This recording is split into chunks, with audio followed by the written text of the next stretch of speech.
Good afternoon. How you doing, guys?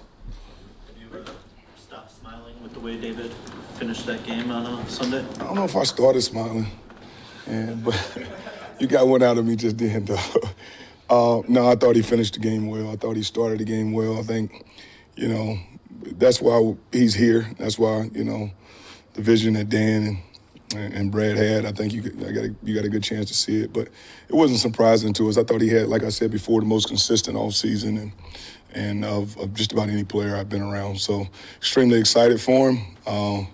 But it's one round, and we got a lot of rounds left, a lot. Is that the secret value to having two guys like that they can keep their legs fresh so that when you get to overtime, everybody's exhausted? Not only do you have David's conditioning, but you have Gibbs that's taken off the workload of him for the whole game. Well, I think it's just kind of how it ebb and flow. I think one had 30 snaps, the other had 31 snaps, right? That's almost like, I don't know how that happens in a game, but they do work well together. And, there are certain things that they both can do. One can do maybe a little bit better than the other one, but collectively, yeah, it's really good to be able to have those guys and to look at them on the sideline, and both of them are energized, and you don't have a guy on a knee with a water bottle and just exhausted, and you got to go win the football game. And the most important, part of the game is the football, and that's what you got to maintain in those situations. You played at least one snap, maybe a couple with Faki as sort of the two-back set, if I'm not mistaken. Was he out there? He played quarterback, didn't he? Yeah. So under center. Yeah. Does that add something if he's, That's a good question, man. Like, you see what I'm trying to do right now. Yeah. No, definitely. I mean, he has definitely has value. We're working to just try to get him better every week. And, Craig was also a part of the plan there as well. So, we're just going to use our most explosive players as much as we can. I'm recruiting Panay to come run the ball. Anybody that we can get back there or out wide or, collectively that can make plays, we're trying to do it. We're trying to use all of our guys to make sure that as we do prepare week 5, week 6, week 7, week 8, week 9, everybody's good to go. Everybody's ready to go. No doubt. I wouldn't want to. That's for sure. As the run game coordinator, just curious what you see in the Bucs and just what challenge that prevents. I don't know how I got that title. I'm not the run game coordinator. I am the assistant head coach and the running back coach, and I am not. But thank you. Yeah, but what you see, I mean, obviously you play a big part of that. Absolutely, in terms of what you do and set up. Yeah. What you see from the Bucs. So first of all, one of the things they do is they apply a lot of pressure. And sometimes when you go against a team that applies pressure, they lose soundness. I think that's what's really good about Todd. I mean, his genius of preparing a team to apply pressure to you, but also being completely sound on the back end. I think Larry Foote and Casey, they do a really good job of working together, and Todd and those guys do a really good job of working together. So, that's one of the things you see. The other thing you see, they're really, really good in their defensive front, and I'm not taking anything. And then their second-level linebacker, they're playing really well together. So it's going to stress us in the run game. We understand that, but there's also opportunities that can come with some of that, and we just got to be able to. We got to find them before they find us. Probably the most important part of what they're doing defensively is that, they're mixing their coverage just enough with disguise to slow you down from getting exactly what you want. You're feeling like you're in a single high situation, you end up in a two high situation. You're feeling like you're in a two high situation, you end up in a single high situation with pressure. So that can throw you off balance a little bit, especially in the run game, because there's a lot to, making sure support is blocked, right? And finding that support element for the back so that they're not just getting hit blindly there. So there's a lot that goes into that. Our receiver coach, Randall, of course, I had the pleasure of coaching him in Pittsburgh. He knows all about the run game. So that is a very important piece that we've got to get. We got to make sure we take care of going into this game. When you first got David Montgomery and, when y'all got Gibbs, Dan Campbell was comparing them kind of to Mark Ingram and Alvin Kamara a little bit. When you look at them now, is there any kind of tandem that you can compare these two to? Like you say, when they getting so equally amount of snaps or anything, who would you compare those guys to? Or they in kind of the league in their own a little bit? Like right now, it's kind of hard for me to say because I don't think I've ever had guys that could do the same thing so well but it looked completely different. You know what I mean? A lot of those guys, you know, some of those guys that you're talking about, you know, they have high expertise in just catching the ball or high expertise in, you know, inside the tackle runs. I mean, some of the most impressive things that Gibby did this week was the interior runs, that one run down there on the goal line, not the one that scored, but the one that got us the first down. That looked like a back that was, you know, you're supposed to see, you know, the Christian Okoyes of the world running the ball. That showed you my age right there in that reference. But it was so it's different for me because I don't know comparable that I've seen a back like Gibby that was, you know, has the ability to have short yardage runs. And then I don't know that I've seen a back like David at his size and his body type that can make the play that he made at the Giants in a practice there that was just an unbelievable down the field, over the shoulder, contested catch. So their skill sets are unique. And I just don't know that I've thought about, you know, a collection of backs playing together that can do the same things, but just do them a little bit differently. Yeah.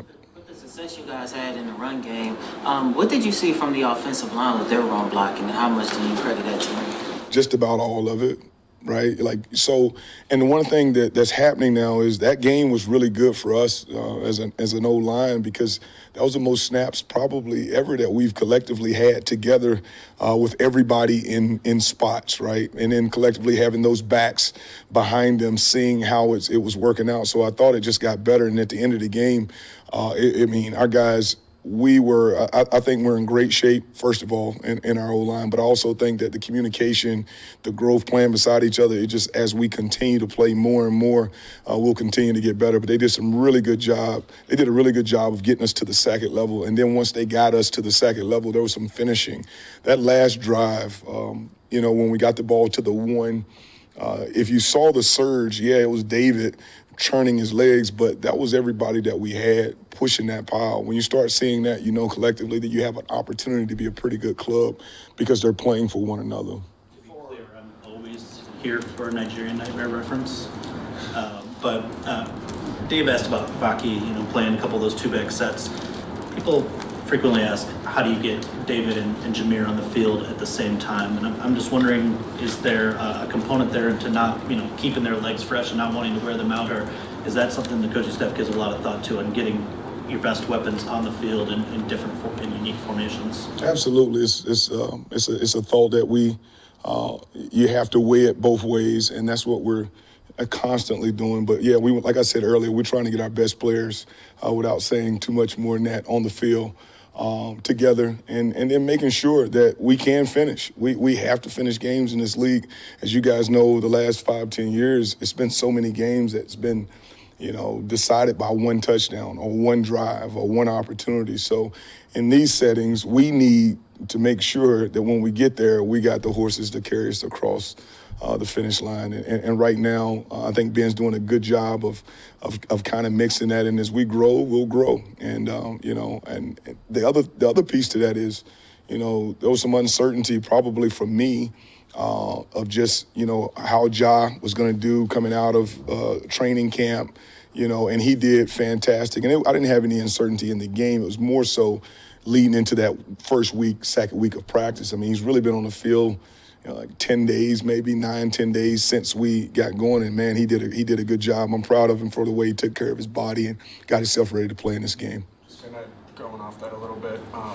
Before overtime, David Montgomery's last carry was, I believe, a little over 10 minutes left in the third quarter. So how do you decide how that workload is going to go? Is that something you decide before the game where you're like, oh, we want to start with him and then maybe go back to him later? I guess just how do you figure that out? There's some ebb and flow to it. There's some feel to it, right? But at the same time, there's also this thought process that, we need to make sure both of them are getting touches, right?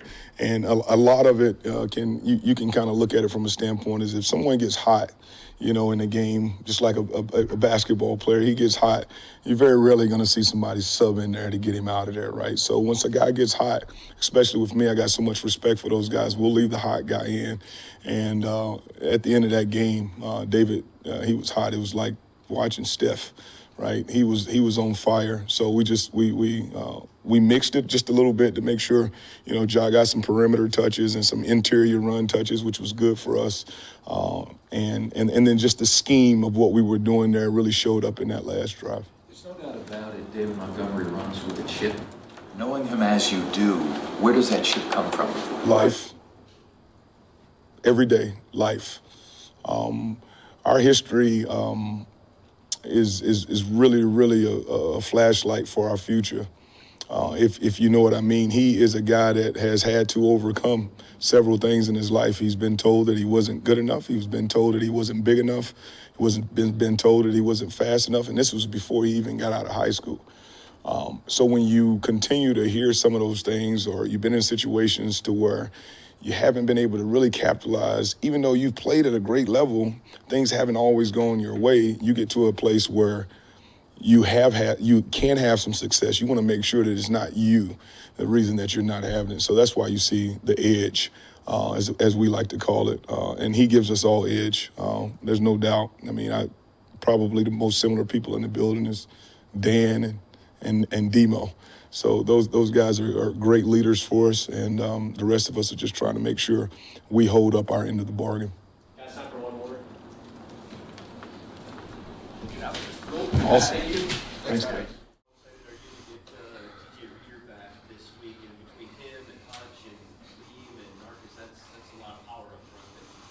An offensive line, isn't it? Yeah, we're excited to get them back. I mean, we still got to get through the week of practice, but things are trending up for them. But it's a good physical group, and when you add him, DJ, the neighborhood gets a little tougher. So we're excited to get him. Explain a little bit how Marcus and Aiden, how they match so well with each other. Dan talked about it the other day, a little bit crushing the can, he called it. When you look at them, they're both about the same height, about the same, around the same weight, arm length, everything's the same. So when you got big guys on the edges that can crush those tackles, and then you got guys in the middle that can push, then now we basically build a box around the quarterback, and it's hard for him to throw. And, I know we had 2 sacks in the football game, but we affected the quarterback. And if we can do that every week, then I think we'll be in good shape. Taylor Decker said something a couple weeks ago about Marcus. He said he's got one of the best bull rushes he's ever seen.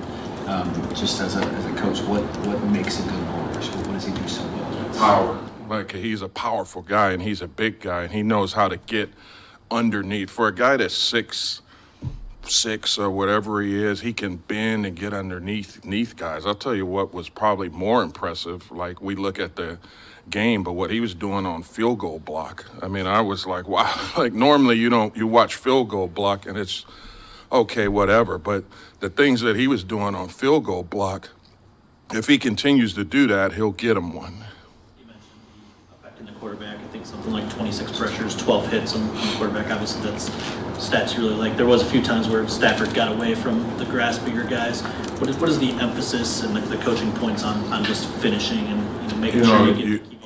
Yeah, you always got to take one more step. And when you're playing guys, it's funny. I was talking to one of my former players who's a coach now, Ryan Kerrigan. I coached him at Purdue a long time ago. But the players always remember the sacks that they missed. And when you watch them, there's a lot of missed sacks. And the common theme there is take one more step. Like, sometimes guys are, and then there's quarterbacks that are elusive. And this quarterback that we're playing this week, Mayfield, is one of those guys. But you like to see them all finish. But what happens is if a guy misses, the second guy's got to go clean him up. And I think we have to do a better job of that going into this football game.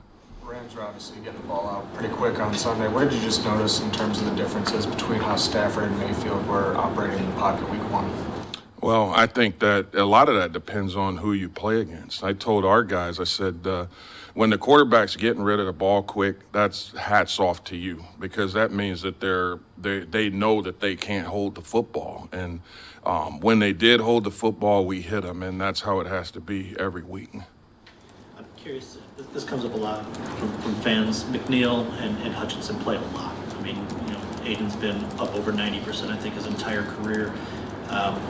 What is the line? We were just talking to Dan about Malcolm Rodriguez playing and how it kind of spreads the load for the linebackers. For you, what's the line to make sure you're getting maximum effort for that guy in game, but also all the way in December and January? Yeah, it's a field thing. I mean, and we have very capable backups that can go in there and play. I mean, that's the one of the things I'm excited about. But, you know, Hutch he normally plays, and like you said, 91% of the snaps. I think he was at 88 this week. But the problem is we played so many defensive snaps. So he was actually below his percentage, but he played the most snaps that he's ever played in a game because we played so many defensive snaps. So we just got to find a way to get off the field when we have opportunities to get off the field. So, I mean, when the game's on the line, you're going to have your best guys out there. Like, that's just part of the job. Just thoughts on Levi's first week? I mean, it seemed like everything that you guys had talked about for Yeah. the summer carried over. He was, again, he did everything we expected him to do, and now it's got to show up every week. Like, that's who he is now. He's a big physical guy. He can affect the quarterback and play good in the run game, and that's what the expectation is now. So it's not now when you see it, it's like, okay, you're doing your job. Let's move on to the next play. Like, that's what it is now, and that's a good thing for Levi and a great thing for us. Meijer Wingo, his NFL debut, what'd you see? He only played 6 snaps. He had a winning performance. He was, I think 5 of the six snaps were positive plays. So he'll continue to play more and continue to develop. It's, when you got a rookie and we have really good players in the interior, like that's the thing. He's competing for playing time with Mac, with Levi, Pecco. Now you throw Reader in the mix. Like we're excited about our depth, and he's a big part of it. Talking about it being a compliment when a quarterback is throwing quickly. I imagine similar when teams are trying to get their run game going by going to the perimeter and avoiding the heart of your defense. But, the Rams were able to hit the defense with a few of those. What more can your guys do, or is that not maybe necessarily their responsibility to be slowing those down? I think it's all of our responsibility on defense, even when they're running in the middle. I mean, you got corners that have to crack, replace, and linebacker. Everybody's involved in the run game. So we can do a better job of setting the edge when we can set the edge and then run from inside out. But if people are running jet sweeps and tosses and all of that, it can only last so long. Eventually, you're going to have to run the ball or attempt to run the ball in the middle, and I feel pretty good about our matchups there. Tristan Wirfs, I think the second year playing left tackle now, and obviously a good matchup this week. Probably one that if you weren't here coaching, you'd be eating some popcorn watching this. I don't know, is he that good? He's a good player. He's a really good player. I mean, he's an elite player. I think they paid him like you pay an elite player, and he'll be a challenge for us. You don't have a lot of big guys that are as athletic as he is. We happen to have one here that's the same, and when you play against those guys, you have to play hard, play physical, and take your opportunities when you get there. So it'll be a great matchup. I mean, he's played right tackle, he's played left tackle. Hell, he can play D tackle, I'm sure. I mean, he's a pretty good football player now. We asked Dan what's different about their offense with the new coordinator. He said a commitment to the run. My understanding is it's a more versatile run scheme than they had previously. What are you seeing when you look at the film? The sample size is obviously very small, but what Tampa's trying to accomplish with their ground game? They got 2 good backs, White and the rookie from Oregon, number 7. They're really good football players. They complement each other well. And then the line does a good job of working together. I mean, the sample size is small as far as scheme, but the actors are the same. Like, we know those guys. Like, we know we played against them in Tennessee last year. Here, played against them twice. A lot of the personnel is the same. The scheme's a little bit different, but at the end of the day, it's really more about personnel for us than it is about scheme. Okay. Thank you. All right.